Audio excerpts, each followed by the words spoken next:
Now, from the Ford Sports Desk, KOMU 8 Sports.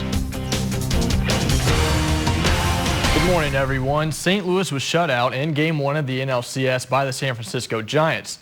The Cards had a chance last night to tie up that series before heading to the Bay for the next 3 games. Jake Peavy versus Lance Lynn in this game. Bottom third, we start with Matt Carpenter, who hits his 4th home run of this postseason. That's 3rd most by a leadoff hitter in a single postseason. Puts the Cardinals up 1-0. They're up 2-1 at this point in the 6th when Hunter Pence ties up the game with this single to center, scoring Pablo Sandoval 2-2. Bottom of that inning, there'd be some issues for the Cardinals. Yadier Molina grounds into the double play. He strains his oblique on the swing and is unsure if he's going to miss any games because of that injury. Bottom 7 with the Giants up 1, Oscar Taveras, the rookie, homers to right to tie it back up at 3 apiece. Trevor Rosenthal that is, comes in the 9th with a chance to save the game, but a wild pitch allows a run to come in to tie it up at 4-4. But that'd be okay because it sets up Colton Wong for this. Wong hits it into right, into the corner.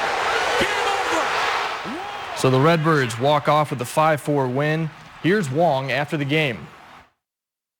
We just knew we had to keep grinding. You know, when you lose someone like Yadi, it's definitely tough for us. But, you know, we told ourselves that, you know, we've been going through this all year, you know, grinding up and down, not getting any easy pass. So, you know, we're still confident. Oh, man, you know, a huge weight is lifted off. That's such a good team over there that, you know, it's going to take everything that we can throw at them to win. So, you know, just to get this win going in there, definitely give us a little confidence, but we know we have, you know, a long road ahead. The Royals took both games 1 and 2 from the Orioles in Baltimore. They're actually undefeated this postseason with a 6-0 record. Game 3 tonight is at Kauffman. First pitch is set for just after 7, but there could be some problems with all that rain that's coming in. Kenton can probably tell you more about that. But it doesn't put a damper on Gerard Dyson's feelings. He says this series is not going to go back to Baltimore, implying that they will finish them off in Kansas City. Jeremy Guthrie will get the start for Game 3.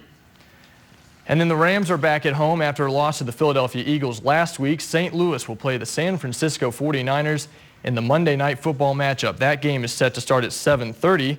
The Rams are still looking for their first win at the Edward Jones Dome this year. Third stringer Austin Davis is trying to improve on St. Louis's 1-3 record overall. They actually have just 1 win in their last 6 attempts against San Fran. This weekend was pretty intense for college football yet again. There were some big-time shakeups in the latest polls. There are 6 SEC teams in the AP Top 25, including 5 teams in the top 10. Mississippi State is ranked number 1 for the first time in its school's history. They were unranked at the beginning of the year. Ole Miss, you see right there at 3, Auburn down to 6, Alabama at 7, and Georgia up to 10 after the win against Mizzou. And then finally, Texas A&M drops to 21. There are 4 other SEC teams that received votes. Missouri didn't get any after dropping from the rankings.